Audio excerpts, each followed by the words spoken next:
Java has some classes that will hold date and time information in memory. The newest of them is an abstract class named Calendar and its subclass named Gregorian Calendar. The Calendar class is really sort of an upgrade of the original class named Date. Let me show you how to use the Date class. If you need to, you can read up on the Calendar class and use it instead. It works about like the Date class, but you can do some other things too.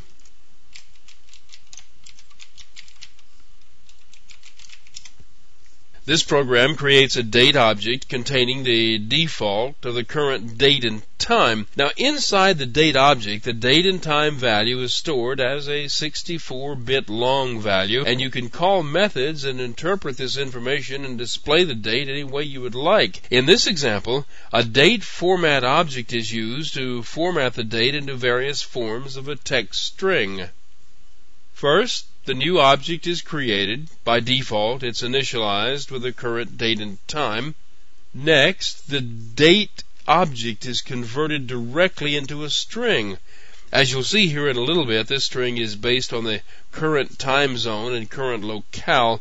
The locale determines the language, order of information, and general format of the date string.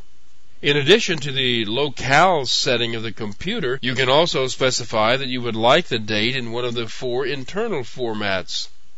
They are short, medium, long, and full. In each case, the getDateInstance method is called to get a date format object that will format the date in a specific way according to the argument setting. Calling the format method then formats the date object into a string object of that format.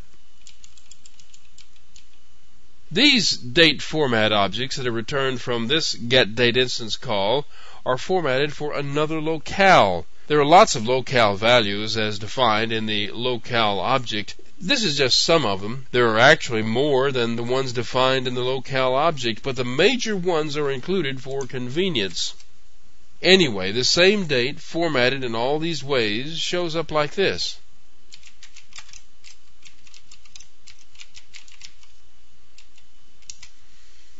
You can see that there is quite a variety of ways in which the date can be formatted for display. You can just let your program default as the locale, and the locale setting of each machine will be used, and this makes your program portable to other locations and other languages. There are other methods than the getDateInstance that will return objects to do the formatting. There is, for example, getTimeInstance that will format only the time portion of the data, and there is getDateTimeInstance that will format the date and time in a combination. You can also go the other direction. The date class has a method named Parse that will read the text string of a date and convert it to internal time and date data.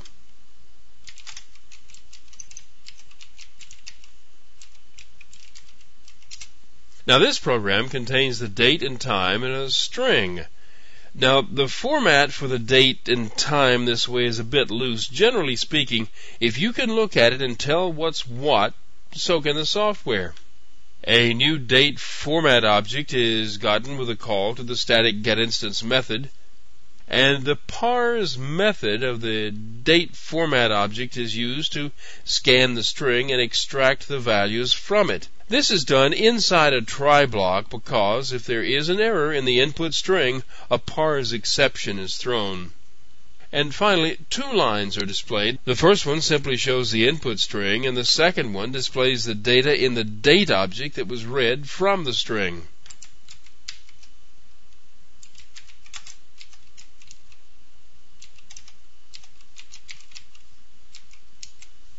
Here you can see that the program correctly scanned and interpreted the date as being the Ides of March 2006.